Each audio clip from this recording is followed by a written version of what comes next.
What is going on, everybody? Welcome back to Motorfest. So in today's video, I do want to go over the best way to max out the racing class here on the game. Now, do keep in mind, I would say there is probably going to be many different ways you can max out many of the classes, but I really do feel like there is definitely going to be better ways than others. Now, for this, though, I do want to mention I do actually have multiple different sets completed.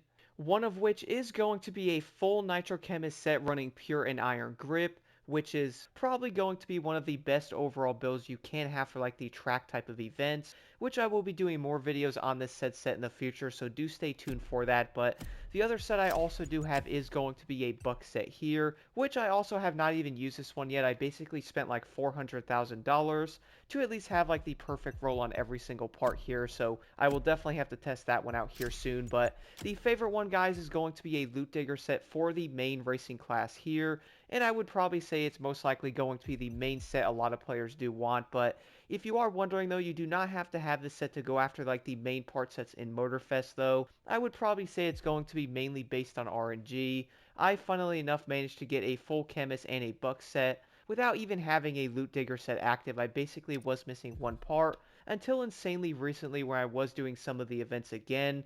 I managed to get that said Loot Digger I was missing. And then the other set I am currently running as well on a different car is going to be a Pure and Extra Pump, which I would probably say is going to be the main like Nitrochemist set you most likely want on many cars. Do not worry though, guys, I will be testing this out in another video as well, pretty much on many different classes with like different affixed stat builds, to really see which one is probably going to be the best one you can run.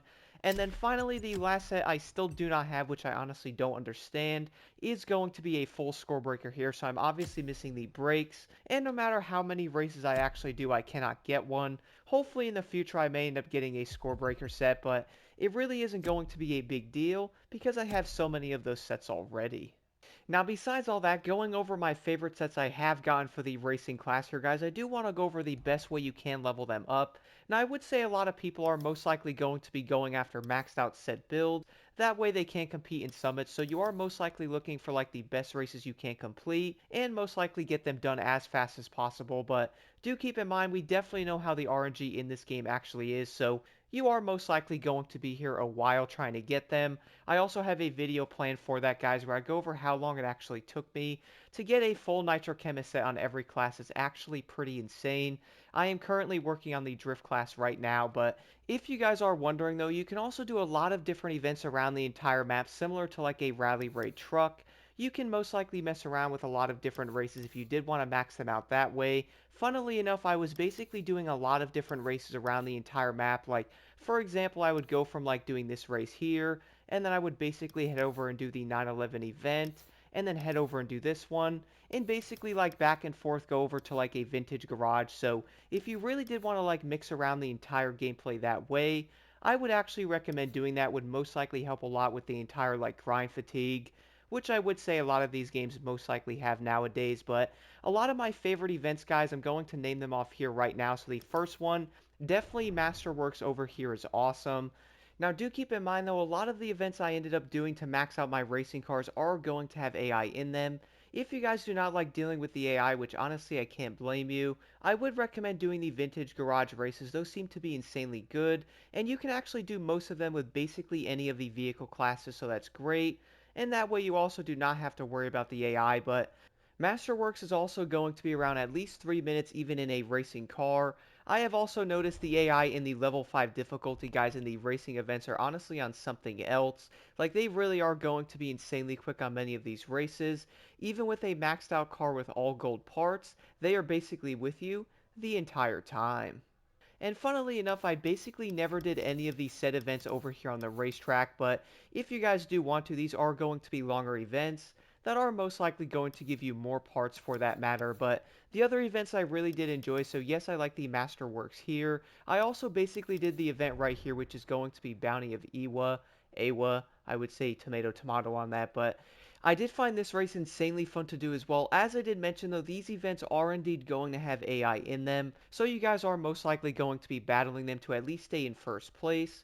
Even having a maxed out car like a Lamborghini or even like the Bugatti, they are still going to be pretty dang challenging in some places. Now, the other event, though, is going to be the Custom Nation. This one is, of course, going to be a bit shorter, but I had a great time doing this race as well. And I would recommend, guys, also mixing in some of the other events like the 9/11 Arrival here.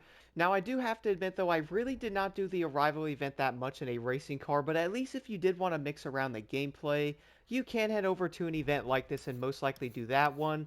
And then, of course, head back over to the main events you actually enjoy doing, like the Bounty of Iwa, or even some of the Liberty Walk races like the Master Works. But some of the main events a lot of people are most likely going to grind out in a racing car is the Hummer E Express. Now, I do have to admit, though, I never really did this event while driving a racing car because I did not really enjoy it, and I really did want to do some of the other events. So, for example, guys, Pure Performance is great. It is going to be a well over 3 minute long event, though, so I would recommend being ready for that. Luckily, you also have to go against the AI, so that's most likely going to make this that much more interesting. So, I would recommend being ready for that, but the Pure Performance event is awesome. When grinding out this class, though, I really did basically go from a lot of different events basically back and forth. For example, guys, on the other side of the map here, basically by Haliwa, I did end up doing the Elite Nation here. I actually went back over to the Peak Performance. I even threw in some of the events like the GP Glory. And then, of course, I would go back over and do something like the Global Nation. And then finally, I would actually go do some of the like vintage garage events. So I really would recommend basically going off from a lot of these events. And the main reason why I say that, though, is you can easily max out the racing class by basically doing many of the different events around the map. And that way you also do not destroy yourself trying to grind out like the exact same event, which I would say with different classes you most likely will have to do, unfortunately. Luckily with the racing class, though, guys, you can basically do some of the track events, and then of course head over and do many of the different events around the map. For example, I do know a lot of the races do have the AI in them, which I would say a lot of players are not the biggest fan of, and you also have to be on level 5 at least if you want to, get the most XP from it. I will also have a video coming out here soon going over if that actually matters. When it does come to getting like gold parts from an event, I have been trying to test it out, and so far I would say it's going to be pretty dang interesting. So I would probably say, guys, having your event on level 5 difficulty when running a maxed out racing vehicle is probably still going to be a bit of a challenge, at least until you actually get in front of all the AI racers. So one of the main things I did notice when maxing out the racing class is probably going to come down to like the amount of races you most likely have to do to indeed actually get like a loot digger, score breaker, or even like a nitrochemist set. You are most likely going to be here for legit hours, so I would say mixing this around and doing many of the different events in a racing car, which I have to admit, guys, is going to be a lot more fun than I actually thought. Like, not only do many of the cars do around like 250 plus miles an hour, but they obviously handle insanely well, which I would say is going to be a really fun time, especially compared to like maxing out a boat, or even using like a rally raid vehicle in many of the other races. Overall, though, I have to admit, maxing out the racing class really wasn't as bad as I actually thought it would be. Like, for example, guys, many of the other classes a lot of players most likely won't enjoy. One of those is probably going to be like Demolition Derby, even like the power boats. So I would say the racing class really is going to be a great time overall, but getting maxed out parts with the racing class luckily won't be nearly as bad as some of the others. I would also recommend mixing up the events by doing some of them in like a random order. But if you guys have any questions at all, let me know in the comments below. And as always, don't forget to hit that like button and subscribe for more insight.